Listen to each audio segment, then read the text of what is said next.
Assalamualaikum warahmatullahi wabarakatuh. Alhamdulillahirabbil alamin wassalatu wassalamu ala asyrofil anbiya'i wal mursalin wa ala alihi washabihi ajmain. Pertama-tama dan yang paling utama, marilah kita panjatkan puji dan syukur pada Allah Subhanahu wa taala yang mana di hari ini kita sudah diberi kesehatan dan kesempatan dapat berkumpul di dalam ruangan yang sederhana ini dalam rangka melaksanakan aksi nyata tentang budaya positif.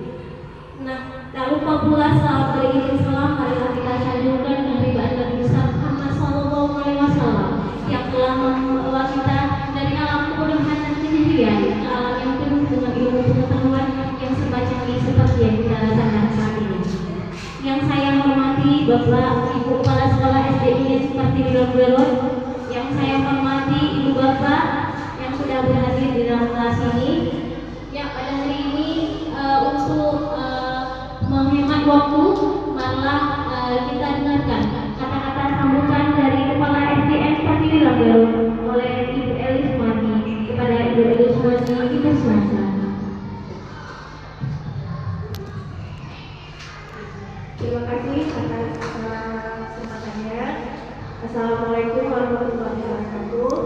Waalaikumsalam warahmatullahi wabarakatuh. Pada hari ini alhamdulillah, wassalatu wassalamu ala asyrofil anbiya'i wal mursalin wa ala alihi washabihi ajmain. Pertama-tama kita panjatkan puji dan syukur kepada Allah yang mana dengan utang dan ibadahnya kita masih bisa berkumpul pada hari yang berbahagia ini dan pada ruangan yang sangat-sangat sederhana ini. Salam dan salam yang kita saling sampaikan kepada Nabi Muhammad SAW. Sallallahu alaihi wasallam. Saya berpesan pada hari ini kita akan mensosialisasikan dari calon guru penggerak kita angkatan 7 yaitu Ibu Nurdia dengan aksi nyatanya budaya positif, di mana kita calon guru penggerak itu kita dukung karena itu memang aturan atau memang kebijakan dari Menteri Pendidikan kita yaitu Pak Nadiem Makarim. Jadi seharusnya kita mendukung guru yang lewat pada guru-guru yang ada di sekolah kita sebagai calon guru penggerak. Dan semoga calon guru penggerak ini bisa mengubah pembelajaran kita menjadi yang lebih baik, bisa mengubah anak-anak kita, warga masyarakat kita, dan atau warga sekolah kita menjadi yang lebih baik. Karena ini adalah program yang sangat bagus, di mana guru itu pembelajarannya berpusat kepada murid. Murid merupakan faktor utama dan murid merupakan fokus utama kita.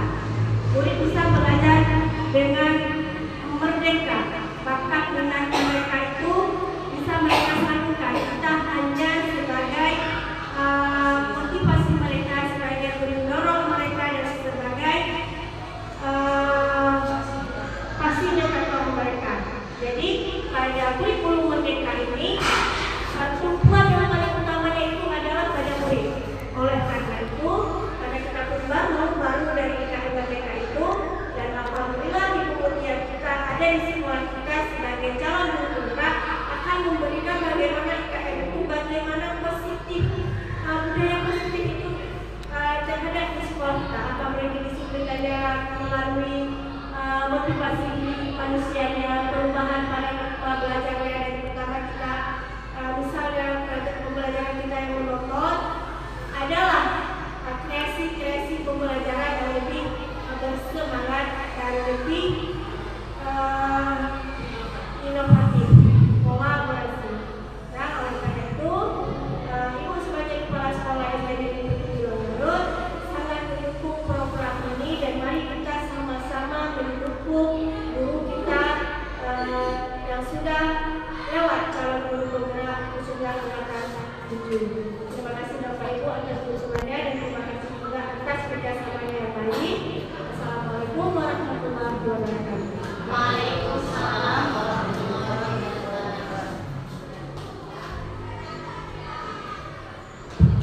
Terima kasih kepada Ibu Eli Sumati yang sudah memberikan keterangan beberapa kata tentang budaya positif. Semoga SDN Pertiwilang Garut ini merupakan SD yang membawa perubahan paradigma belajar untuk masa depan generasi penerus SDN Pertiwilang Garut. Amin ya rabbal alamin. Untuk acara selanjutnya, marilah kita dengarkan sambutan atau pengarahan dari Bapak Ibu Mutiananda. Kepada Ibu Mutiananda dipersilakan. Terima kasih Bu Diri. Assalamualaikum warahmatullahi wabarakatuh. Waalaikumsalam warahmatullahi wabarakatuh. Alhamdulillah rabbil alamin. Syukur kepada Allah pada hari ini Allah telah memberi kita kesempatan dan kesehatan untuk bisa berkumpul di ruangan yang sangat sederhana ini. Selawat dan salam tak lupa berhantarkan kepada Nabi Muhammad sallallahu alaihi wasallam. Di mana berkat pertolongan beliau yang telah membawa kita dari alam kebodohan ke alam yang penuh keberkahan.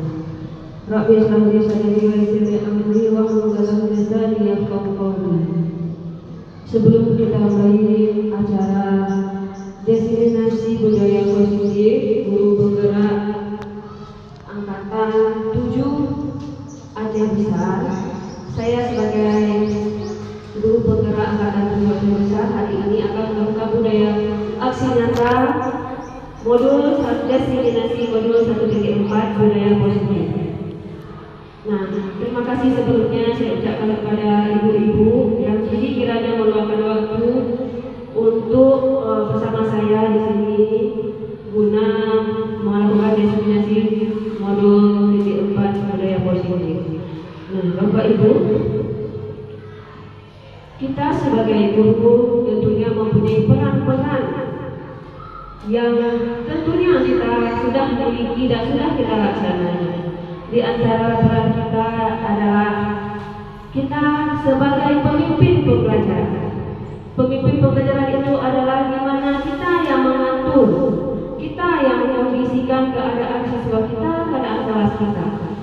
Bagaimana kita bisa memimpin itu? Itulah trik-trik cara kita sebagai guru. Kemudian kita sebagai guru juga harus bisa berperan dan berkolaboratif dengan sesama kita, sesama kawan kita dan sesama dengan anak didik kita. Dan kita guru juga berperan sebagai fasilitator, di mana kita hanya memfasilitasi anak-anak, tidak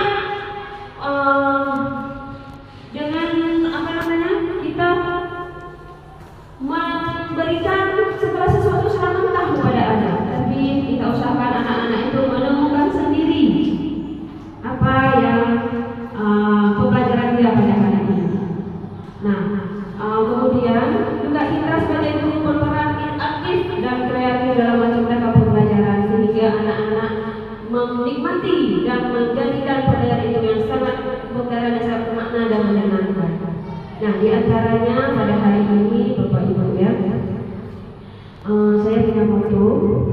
Mari belajar bersama, berkolaborasi, saling mendukung demi mewujudkan budaya positif di sekolah yang kita cintai ini. Nah, dengan begini kita sudah berkolaboratif, sudah bekerja sama, sehingga apa yang kita harapkan dapat terwujud bagi generasi kita. Nah, sekarang coba Bapak Ibu, coba amati lingkungan sekolah Anda sendiri saat ini. Bagaimana suasananya? Ini kita jawab sama-sama. Bagaimana murid-murid saling berinteraksi? Bagaimana ibu-ibu?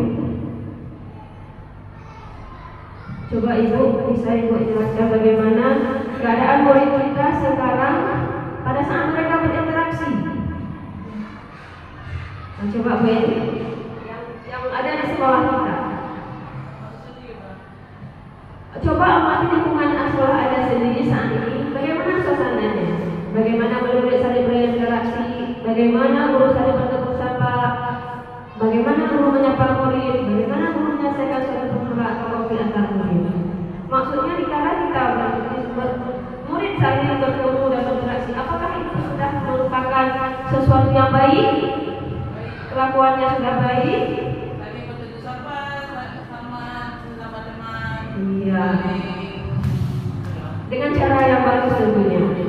Ya, alhamdulillah. Terus bagaimana guru saling bertegur sapa dengan rekan-rekannya? Iya. Sudah sangat mantap dengan jika-jika. Oke, kemudian bagaimana dengan guru menyapa murid? Guru menyapa apa? Saya atau bagaimana? Iya, itu yang kita harapkan. Semua guru mempunyai rasa kasih sayang yang sangat besar kepada muridnya.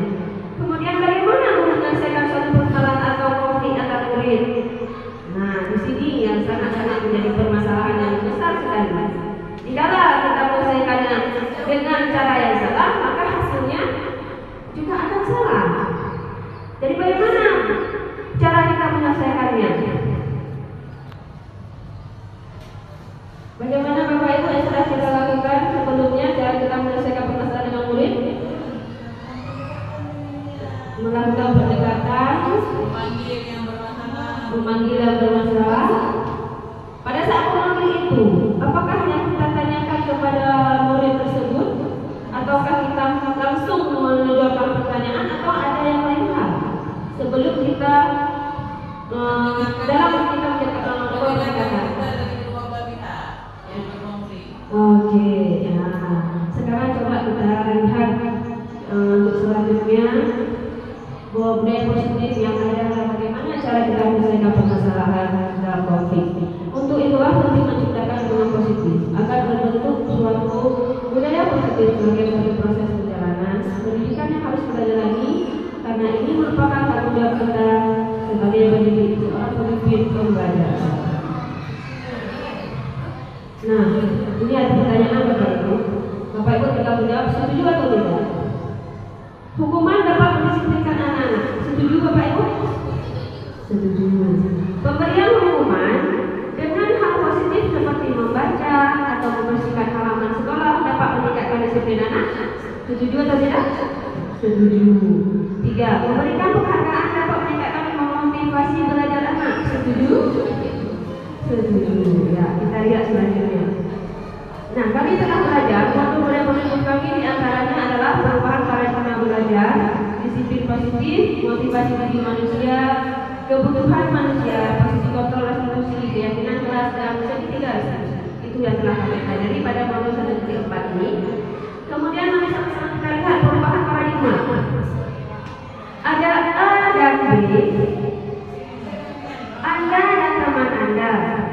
Sobeklah dari kertas kecil, tuliskan benda atau sesuatu yang sangat berharga untuk Anda. Letakkan di salah satu tangan Anda dan genggam benda atau sesuatu tersebut dengan segala daya. Buatlah sebuah kepala. Teman Anda, si B, akan mencoba dengan sekuat tenaga dengan berbagai cara untuk meminta Anda memberikan benda tersebut.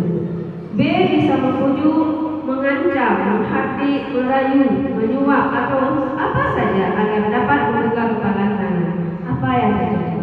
Mari kita praktekkan sama-sama sekarang. Coba Ibu Munira ke depan.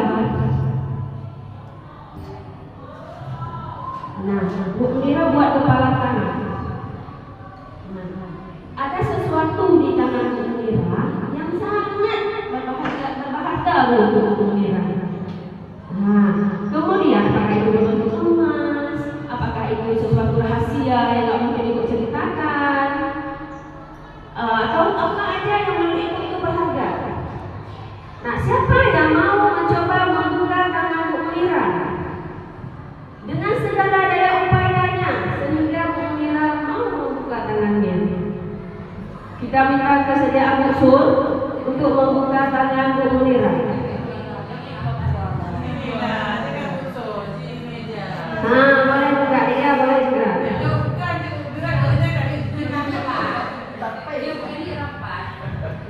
Oh, secara kekerasan ya?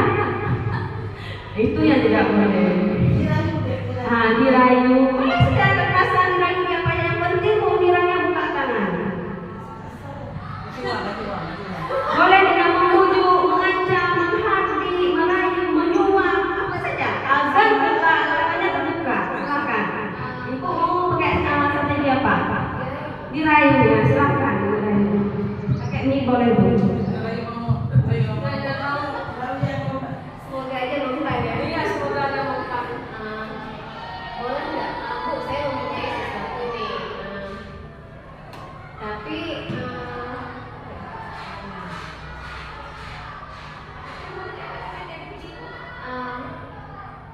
kira-kira bisa nggak Bu? Saya buka gitu ya? Ya, buka. Buka. Gimana caranya biar terbuka? Kamu ini di video.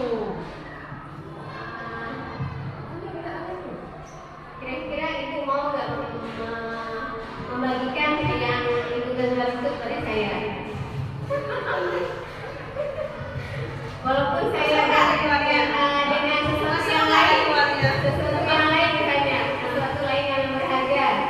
Misalnya saya tukar dengan sesuatu yang lebih berharga lagi. Kira-kira mau nggak? Mungkin Ibu mau tukar dengan tiket umroh atau haji plus, mau nggak Bu? Terima kasih Bu, terima kasih. Semoga kita bisa berangkat ke haji bersama-sama. Terima kasih Bu. Iya. Ada sesuatu yang bisa membuka itu dengan rayuan dan rayuan dan janji kita. Ya Ibu ya. Nah, coba kita lihat. Alhamdulillah tangannya terbuka. Tapi kalau mau suami suruh buka mau nggak mau suami? Saya ingin buka. Tangan mau coba kepala. Terus dirayu disuruh buka tangan suami. Tergantung apanya? Tergantung atas kayuannya.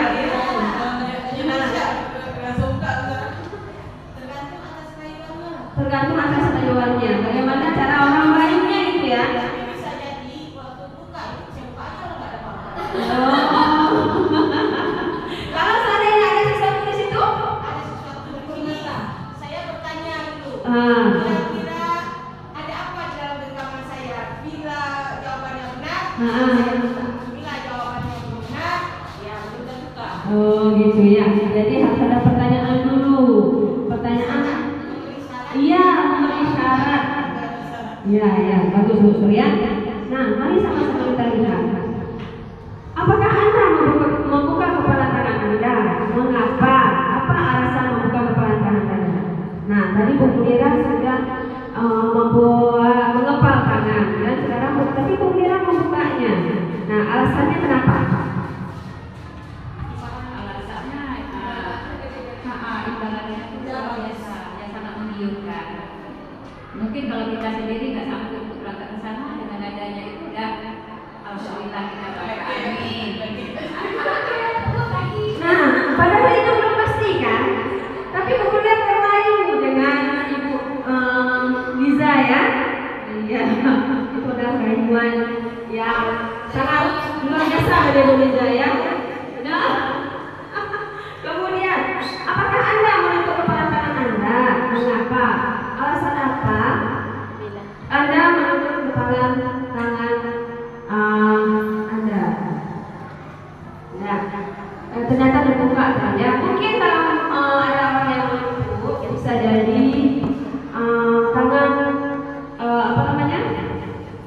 Ada sesuatu, ya, ada sesuatu yang memang tidak bisa dibagi, ada sesuatu yang tidak bisa kita berikan untuk orang. Ya. Kemudian dalam kegiatan ini, sesungguhnya siapa yang memegang kendali atau kontrol untuk membuka atau menutup kepala tangan itu? Nah, Bu Munira tadi sudah memegang dapat kepala tangan. Siapa yang memegang kendali dalam kita? Jadi yang memegang kendalinya ya kita sendiri. Harus kita sendiri. Baik. Jawaban atau jawab Bu Munira tadi adalah kita sendiri. Berarti kontrol itu ada pada diri kita, ya, ada pada diri kita. Jawabannya adalah kita sendiri yang memegang kontrol atas kepala tangan kita. Apakah kita membuka atau menutup kepala tangan kita? Itu tergantung kepada diri kita masing-masing sesuai dengan kebutuhan dasar kita saat ini. Jadi Bu Mira tadi butuh untuk naik haji, makanya Bu Mira membuka tangannya ya. Oh, umrah plus Bu Mira. Oke. Nah, ini ada ilusi guru mengontrol murid. Nah, tadi kita sudah merasakan sendiri kontrol itu ada pada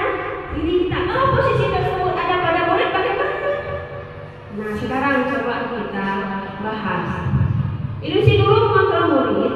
Pada dasarnya kita tidak dapat memaksa murid untuk berbuat sesuatu jikalau murid tersebut memilih untuk tidak melakukannya. Walaupun tampaknya guru sedang mengontrol perilaku murid, hal demikian terjadi karena murid sedang mengizinkan dia kontrol. Nah, seperti komentar tadi, kenapa membuka? Karena keinginan dia untuk membuka. Kita kalau kita paksakan, kalau memang muridnya tidak mau, kan tidak bisa juga. Begitu juga dengan murid kita. Dikala dia kita kasih ada sesuatu di dia, kalau kita dikasih dia tidak mau, dia tidak mau juga. Itu ilusi mengontrol murid. Kemudian ilusi bahwa semua penguatan positif dan bermanfaat.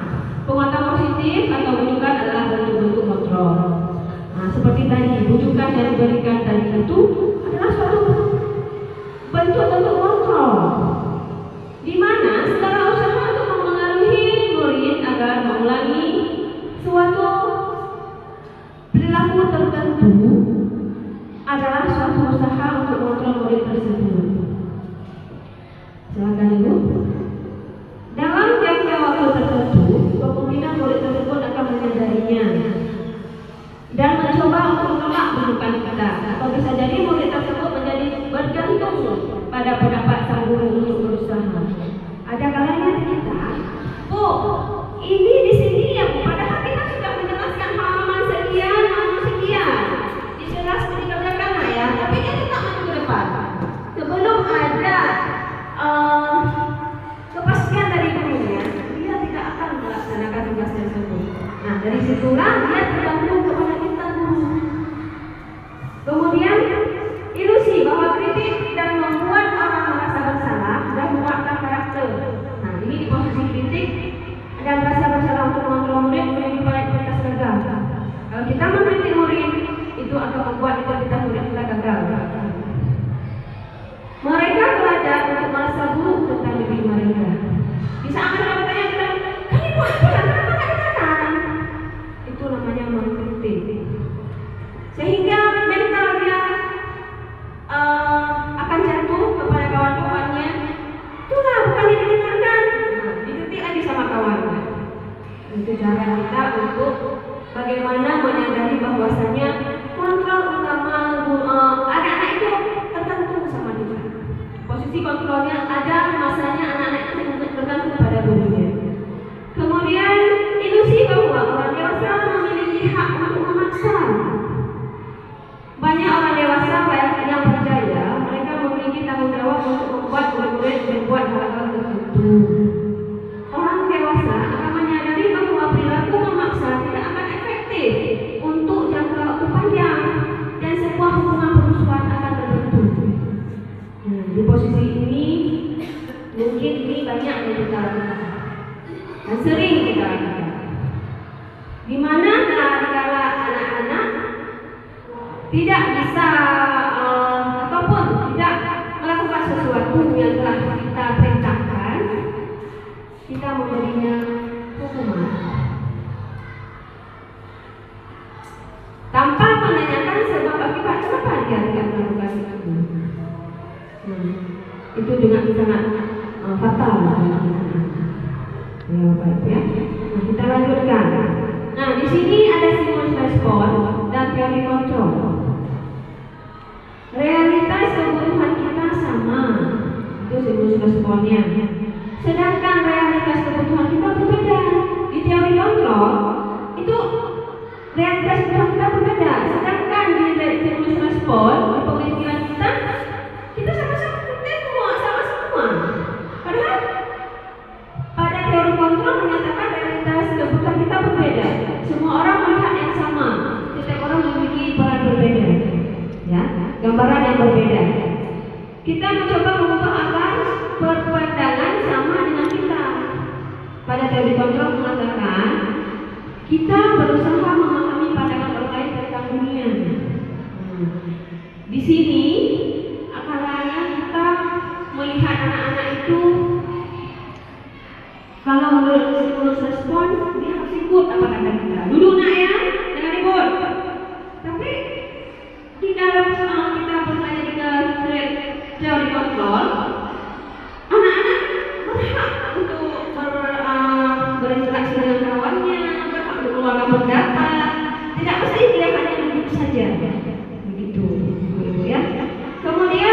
perilaku buruk dilihat sebagai satu kesalahan. Nah, jika anak-anak datang ke meja kawannya, si kawan langsung berteriak, jangan lari. Tanpa menanyakan kenapa, kita langsung, hai, apa yang dekat orang? Kita sudah menghargai dia. Padahal dia mungkin mengambil pulpen dia yang diambil sama kawannya. Itu adalah simbol respon kita. Sedangkan di teori kontrol, semua perilaku memiliki tujuan. Begitu Bapak Ibu ya. Orang lain bisa mengontrol saya. Itu pemikiran kita sendiri. Tapi tidak ada teori kontrol. Hanya ada Anda yang bisa mengontrol diri Anda. Seperti tadi di kepala tangan. Kemudian coba sekarang kita suruh kepala tangan itu sama anak-anak. Saya rasa tidak tertarik apapun anak-anak. Anak-anak tidak akan membuka itu. Kami sudah coba di saat belajar. Tidak ada orang yang mau membuka kepala tangannya. Mereka punya prinsip masing-masing. Itu pada saat kami belajar. Dengan rayuan maut apapun tidak akan membuka. Nah, di situ menjadi satu permasalahan lain karena mereka sangat memegang prinsip. Tapi kita harapkan pada anak-anak kita tidak seperti itu. Mereka mau dirayu, mau kita sayang-sayang. Oke, Bapak Ibu, kita lanjutkan. Saya bisa mengontrol orang lain. Itu pemikiran kita. Pada teori kontrol mengatakan Anda tidak bisa mengontrol orang lain. Karena kontrol orang lain dipegang oleh masing-masing dirinya. Kemudian pemaksaan ada pada saat rujukan gagal.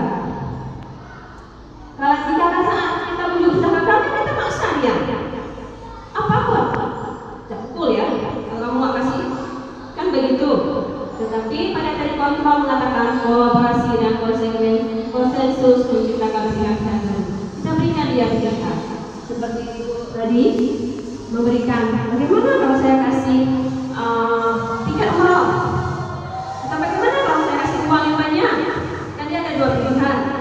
Nah, di situ menurut teori kontrol. Kemudian model berpikir menang atau kalah. Nah, tapi di teori kontrol kita tidak boleh berpikiran begitu. Model berpikir menang-menang. Bagaimana caranya? Ya, kita berkolaborasi supaya sama-sama enak, kan begitu. Jangan kita aja yang menang, orang lain merasa tersakiti. Ya, demikian dengan teori kontrol ya Bapak Ibu. Nah, di sini ada disiplin positif dan teori kontrol pilihan. Jadi menurut Dr. William Glasser, Anda tidak bisa mengontrol orang lain, hanya Anda yang bisa mengontrol diri Anda. Semua perilaku memiliki tujuan. Ya, di sini yang pertama dari kontrolnya tidak bisa mengontrol orang lain, hanya Anda yang bisa mengontrol. Makna disiplin belajar kontrol diri dengan menggali potensi kita agar tercapai tujuan mulia, yaitu sesuatu menjadi seseorang yang kita inginkan berdasarkan nilai-nilai yang kita inginkan. Disiplin itu tidak bisa paksakan, tidak bisa kita paksakan. Itu merupakan murni dari diri masing-masing. Kemudian semua perilaku memiliki tujuan. Ada teori positif mengatakan untuk menghindari hukuman itu datangnya dari motivasi and extensi, ya, itu datang dari luar. Kemudian untuk mendapatkan imbalan, apabila seseorang memiliki tujuan tertentu, bisa jadi motivasinya adalah karena menghindari hukuman. Nah, seperti tadi, bukalah kepala tangannya. Daripada saya dihukum, bagusnya saya buka. Ataupun dia datang cepat, dia disiplin. Kenapa? Karena bukan dari dirinya, dia motivasinya ada dari ekstrinsik, dari luar. Karena dia tidak mau dapat hukuman dan tidak mau mendapatkan imbalan. Kemudian ada motivasi datangnya dari intrinsik, yaitu dari dirinya sendiri, untuk menghindari menghargai dirinya sendiri. Apabila dia dihukum, otomatis dia malu. Nah, penghargaan yang diberikan pada dirinya itulah yang dinamakan motivasi intrinsik. Kemudian ada nilai kebijakan universal. Kemudian ada keyakinan kelas. Ya, keyakinan kelas yang kita buat dalam kelas itu seperti peraturan kelas. Nah, tapi kalau yang namanya peraturan bagaimana? Apabila tidak dilaksanakan, otomatis akan mendapat hukuman. Tapi kalau keyakinan kelas ini adalah sesuatu yang diyakinkan oleh anak-anak yang kita buat bersama anak-anak. Itu dia buat sendiri, dia yang melaksanakan sendiri. Itu yang dikatakan keyakinan kelas. Kemudian ada model berpikir menang-menang. Kemudian ada kolaborasi dan konsensus menciptakan keyakinan baru. 5 posisi kontrol, penghukum, pembuat rasa bersalah, teman, pemantau, dan manajer. Itu semua datangnya dari motivasi, ya. Kemudian segitiga institusi, yaitu menstabilkan integritas, validasi kebutuhan, menanyakan keyakinan. Nah, ketika ada satu permasalahan, yang pertama yang harus dilakukan adalah menstabilkan identitas. Bagaimana cara kita menstabilkan identitas?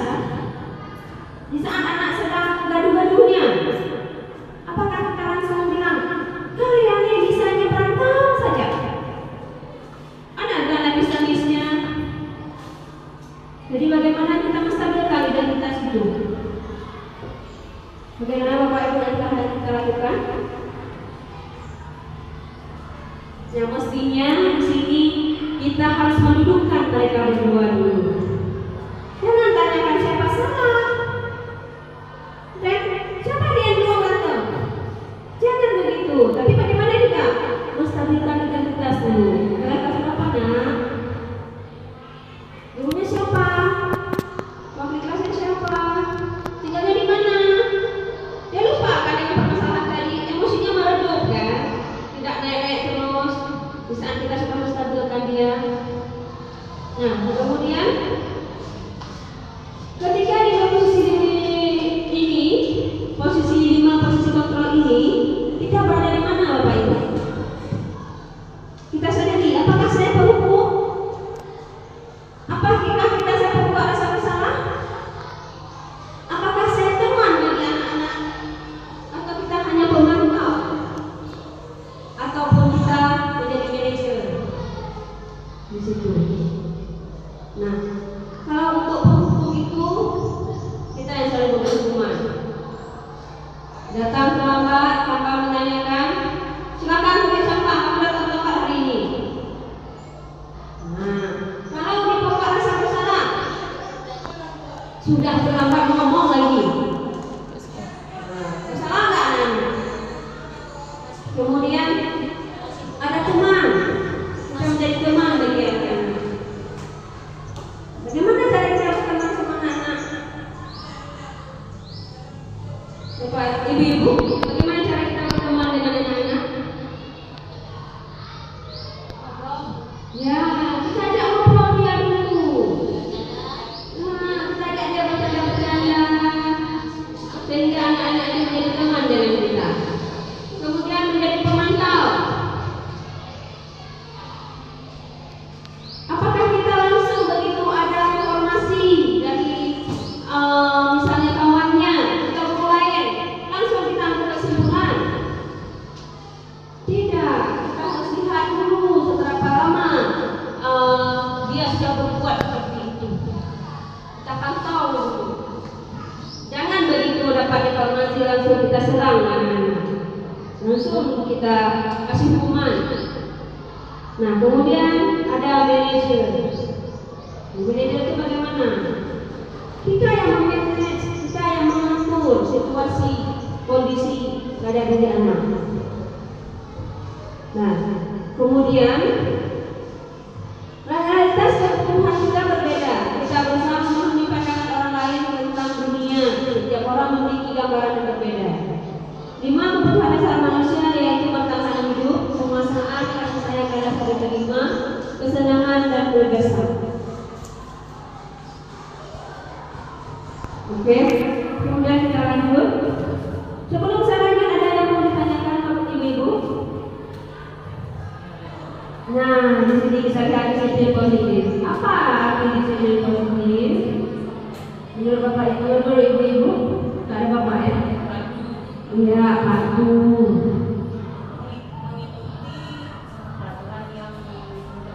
Mengikuti bagaimana berlaku lagi.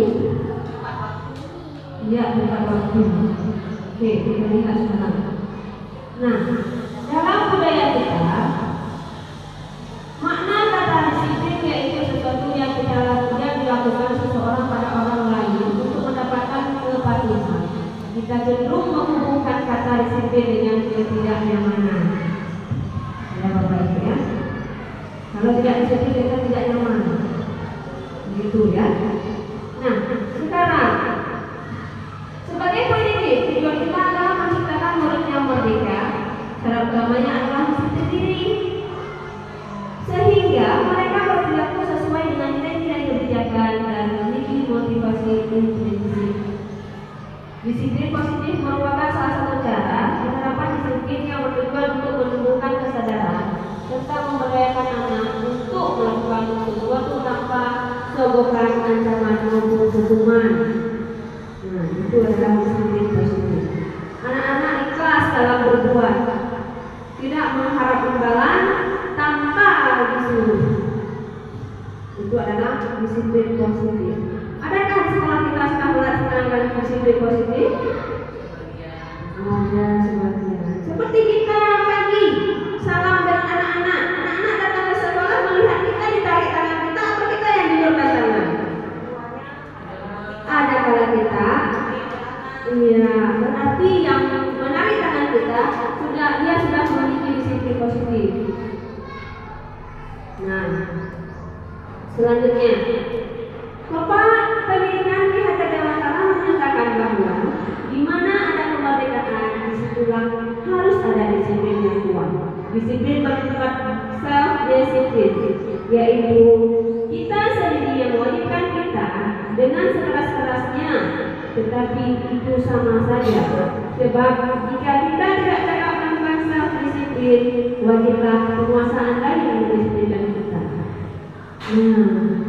Kalau kita tidak disiplin, makanya terciptalah penjara. Butuh orang lain untuk mendisiplinkan kita. Butuh hukuman. Kenapa? Karena kita tidak menyadari kedisiplinan diri kita. Lanjut. Di sini ada teori motivasi perilaku manusia. Untuk menghindari ketidaknyamanan atau hukuman, itu data adalah motivasi eksternal. Contohnya apa yang akan terjadi apabila saya tidak melakukannya? Itu motivasi itu datang dari luar. Kemudian untuk mendapatkan imbalan dari orang lain atau institusi, apa yang akan saya dapatkan apabila saya lakukan? Kita akan berkata seperti ini. Kalau kita mendapatkan motivasi dari luar, ketika saya berbuat, kita mengharap imbalan. Dapat apa kita? Nah, terkecuali yang tiga ini untuk menghargai diri sendiri. Nah, apabila manusia sudah mempunyai motivasi seperti ini, dia akan berkata, saya akan menjadi orang yang seperti apa sehingga saya melakukannya. Tujuannya sudah berbeda. Kalau tujuan yang pertama ini semua mengharap imbalan, mengharap sesuatu. Tetapi yang ini yang kita lakukan adalah tujuan disiplin positif. Ini tujuan dari diri kita sendiri. Bagaimana cara kita bisa mendisiplinkan siswa kita? Kalau siswa kita sudah disiplin, enak sekali rasanya belajar. Semua tidak perlu kita bilang buka buku nak, halaman berapa bu? Tidak ada lagi pertanyaan itu. Sudah pasti dia akan bertanya, bu halaman berapa hari ini? Ataupun itu ini yang akan kita pelajari hari ini. Dia akan bertanya kepada kita. Bukan kita lagi yang mengarahkan dia untuk belajar, karena kesadaran belajarnya sudah ada. Sekarang kita lihat motivasi perilaku manusia.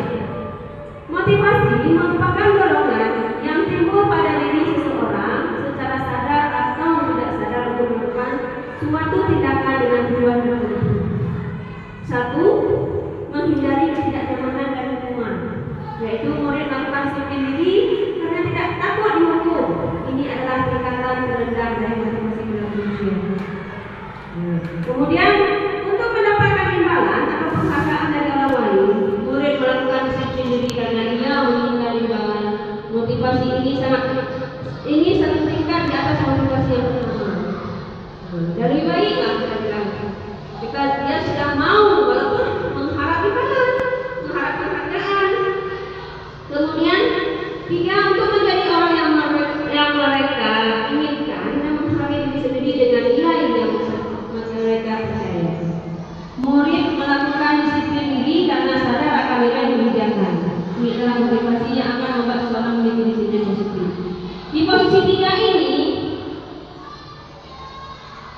sudah memiliki suatu yang bisa kita banggakan.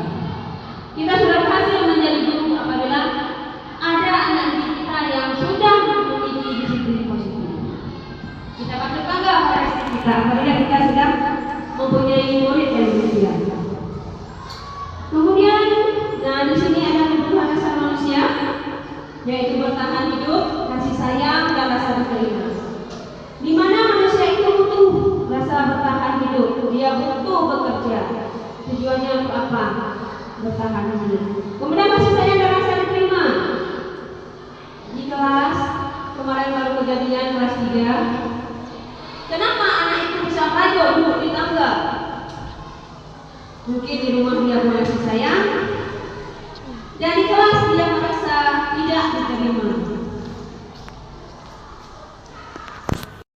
Dan diterima di kelas. Kemudian ada penguasaan. Penguasaan itu sudah pasti kita pengen semua ya. Kemudian kebebasan, kesenangan. Di kala pembelajaran, pernah nggak itu merasa anak-anak itu jenuh? Kenapa dia jenuh? Tidak ada kebebasan pada dirinya untuk berekspresi. Tapi di kala ibu menciptakan pembelajaran dengan penuh kebebasan, dia bisa mengeluarkan pendapatnya. Bagaimana perasaan anak-anak? Pada saat refleksi pasti kita menanyakan dan mereka akan menjawab. Hari ini bagaimana anak kalian hari ini? Senang sekali ibu. Kenapa? Karena metode yang ibu ajarkan sangat bagus, sangat menyenangkan. Nah, kemudian dapatlah kesenangan. Selanjutnya, konsep disiplin dengan integritas gagal. Ada hukuman ini membuat anak-anak akan gagal. Perasaannya akan menyakitkan, tidak nyaman, murid takut, memaksa, murid menyembunyikan kesalahan, murid menjadi rendah diri. Ini adalah konsep-konsep disiplin dengan integritas gagal. Penghargaan juga sebenarnya tidak membuat anak-anak mendapatkan integritas gagal. Kenapa? Tidak efektif, merusak hubungan, mematikan kreativitas, menghukum dengan sistem ranking, merampas hak menghargai diri. Makanya sekarang tidak ada lagi ranking. Nah, apa itu hukuman dan konsekuensi restitusi? Kita lihat ya. Di sini ada konsep disiplin dan integritas sukses. Konsekuensi penguatan jangka pendek, perlu monitoring berkelanjutan, stimulus respon, murid mematuhi peraturan, kehilangan waktu untuk memenuhi kesalahan. Kemudian ada restitusi, murid bertanggung jawab untuk perilakunya, fokus pada pemecahan masalah jangka panjang, murid menghormati dirinya dengan orang lain, teori kontrol diri yang memegang kontrol, murid bersemangat memperbaiki kesalahan. Nah, ini semua adalah cara akan muncul identitas sukses ini apabila cara kita Bapak Ibu dalam mendisiplinkan anak-anak. Kemudian ada pendekatan restitusi. Restitusi adalah proses menciptakan kondisi bagi murid untuk memperbaiki kesalahan mereka sehingga mereka bisa kembali kepada kelompok mereka dengan karakter yang lebih kuat.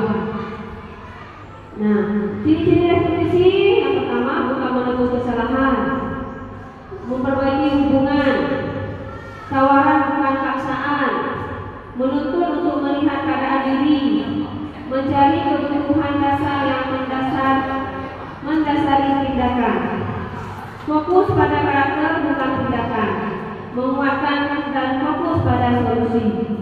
Nah, saat anak-anak bermasalah, caranya yang begitu ibu kita harus melakukan pendekatan restitusi. Jangan langsung memfonis, tapi tanyakan, tuntun. Oke, kita lanjut. Tindakan guru. Yang pertama, apakah mencetak 100 kali dalam buku kalimat saya tidak terlambat lagi karena terlambat ke sekolah itu merupakan sebuah konsekuensi atau hukuman? Hukuman. Lari mengelilingi lapangan basket 2 kali dan terlambat hadir di sekolah konsekuensi atau hukuman? Hukuman. Murid diminta untuk push up 15 kali karena tidak menggunakan masker ke sekolah. Hukuman. Hukuman juga. Mengganti kertas tugas teman yang telah dicoret-coret. Konsekuensi. Atau hukuman? Konsekuensi. Konsekuensi atau hukuman? Konsekuensi. Membersihkan tumpahan air di meja tulis karena tersenggol pada saat belajar. Konsekuensi atau hukuman? Konsekuensi. Konsekuensi. Murid disuruh untuk menggunakan sepatu seharian di sekolah karena tidak menggunakan sepatu hitam. Konsekuensi atau hukuman? Hukuman. Lari mengelilingi lapangan basket 2 kali karena terlambat 10 menit untuk pelajaran video call. Mari kita lihat coba ini. Nah, sama dengan kita tadi, sama ya. Alhamdulillah ya, kita sudah mengetahui perbedaan hukuman dan konsekuensi. Kita lanjut. Perbedaan hukuman dan konsekuensi. Kalau hukuman sesuatu yang menyakitkan harus terjadi, sedangkan konsekuensi sesuatu harus terjadi, tapi tidak menyakitkan. Tidak ada rasa dendam pada diri anak apabila itu terjadi pada dirinya. Kemudian membuat anak sakit atau fisik maupun hati untuk jangka waktu lama. Nah, membuat anak merasa tidak nyaman pada jangka waktu pendek. Kalau ada konsekuensi. Kemudian kalau hukuman anak membenci kedisiplinan, anak menghargai disiplin, paksaan, simultanggapan, mendorong anak menyakiti diri sendiri. Kalau konsekuensi mendorong anak adalah menyelesaikan diri. Kemudian konsep diri yang buruk. Tapi kalau konsekuensi, konsep diri yang baik. Anak belajar untuk menyembunyikan kesalahan. Tapi kalau untuk konsekuensi, anak belajar untuk mematuhi peraturan. Marah, merasa bersalah, dipermalukan, merasa tak dihargai. Konsekuensi kehilangan hak, dibuat nyaman, diasingkan untuk sementara. Nah, kan ada kita buat scoring kepada anak-anak. Nah, itu adalah konsekuensi yang mereka terima atas apa yang telah mereka lakukan.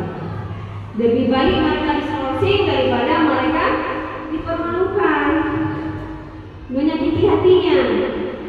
Nah, apabila ada tindakan yang memang tidak bisa dimaafkan, lebih baik skorsing saja. Kemudian ada 5 posisi kontrol restitusi. Ini yang sangat-sangat penting. Jangan sampai kita menjadi penghukum, tapi dan jangan juga kita membuat rasa bersalah. Sebaiknya kita menjadi teman, pemantau atau manajer bagi anak-anak kita. Contoh penerapan 5 posisi kontrol. Kasus siswa datang terlambat. Penghukum, dia akan mengatakan, kamu selalu saja terlambat, selalu pasti, selalu terlambat datang. Membuat rasa bersalah. Kamu bagaimana ya? Nah, di saat kita mengatakan seperti ini, anak-anak apa yang mereka rasakan? Sakit hati kan? Kemudian membuat rasa bersalah. Kamu bagaimana ya? Kamu sudah janji dengan ibu tidak akan datang terlambat lagi. Kamu kenapa ya? Senang sekali menyewakan ibu. Ibu benar-benar kecewa sekali. Nah, di sini juga anak-anak akan merasa bersalah. Pada saat posisi rasa bersalah ini, apa yang dia kerjakan rasanya salah semua. Satu hari itu dia tidak akan baik lagi. Ya. Kemudian teman. Nah, saat anak melakukan kesalahan, ya sudah, kali ini tidak apa-apa, duduk sana. Sambil dipantau. Peraturannya apa? Apa yang telah kamu lakukan? Sanksi atau konsekuensi apa? Nah, kita tanyakan ke dia. Saya ibu lihat ya sudah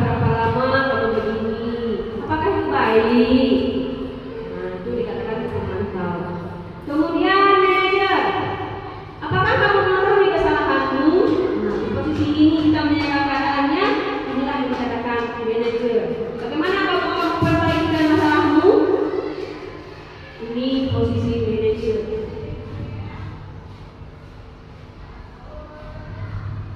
Nah, ini ada bentuk keyakinan kelas.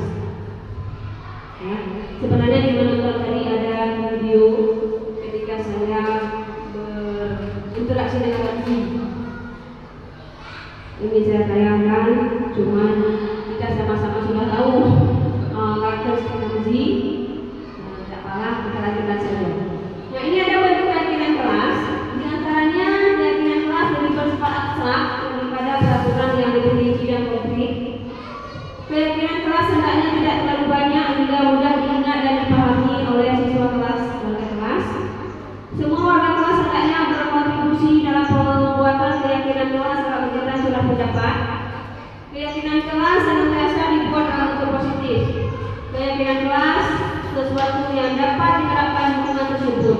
Bersedia meninjau kembali keyakinan kelas dari waktu ke waktu. Nah, peraturan yang kita buat di kelas, saya rasa semua kelas kita ada peraturannya. Tapi tidak kita tulis, tidak kita tempelkan. Di saat anak-anak melakukan kesalahan tersebut, kita tidak bisa menghukum. Karena kenapa? Tidak ada tulisan atau sesuatu yang mereka bisa ingat, mereka bisa lihat. Tapi bagaimana jika sama-sama kita buat keyakinan kelas? Keyakinan kelas itu mereka yang menentukan. Nanti anak bagaimana kalau keadaannya dia terlambat? Tidak dia terlambat dulu. Semua kesepakatan itu dari anak. Jadi di saat dia terlambat atau apa, dia meyakini, oh konsekuensinya begini. Kalau saya buat melanggar keyakinan kelas ini. Jadi dia harapkan bapak ibu untuk dapat membuat keyakinan kelas di kelas masing-masing. Setiap anggota kelas siap menjadi anak soleh. Nah, ketika keyakinan kelas kita yang kita laksanakan sudah dilaksanakan, mestinya anak-anak kita akan berhak mulia, semangat belajar dan saling menyayangi. Nah, untuk berhak mulia, tampak seperti berdoa sebelum dan setelah kegiatan, ikut melakukan salat pendek, mengikuti praktik ibadah berdoa berkata baik. Tidak tampak seperti tidak mau berdoa, tidak ikut melakukan salat pendek, tidak ikut serta mempraktikkan ibadah, tidak berdoa berkata-kata yang menyakiti dan melupa. Kemudian semangat belajar tampak seperti datang ke sekolah tepat waktu, mengerjakan tugas dengan baik, mengikuti kegiatan bermain dan belajar, datang terlambat, tidak hadir ke sekolah itu merupakan tidak dapat, tidak mau mengerjakan tugas, tidak ikut serta dalam kegiatan. Ini adalah semangat belajar. Pada saat semangat belajar, anak-anak akan tampak seperti sebelah sini. Kalau tidak, dia akan seperti yang di sebelah kanan saya. Saling menyayangi, dia akan tampak seperti bermain bersama teman, membantu teman, mendengarkan arahan ibu guru. Kalau tidak tampak seperti dia bermain sendiri, tidak mau membantu teman, melawan perkataan ibu guru. Nah, demikianlah hari ini aksi nyata 1.4 modul budaya positif saya. Ada yang ingin ditanyakan Ibu? Sudah. Oke, baik. Kalau begitu, terima kasih sudah hadir. Salam sehat dan bahagia guru bergerak Indonesia maju. Semangat tergerak, bergerak dan menggerakkan. Doakan kami sukses dalam mengikuti pembelajaran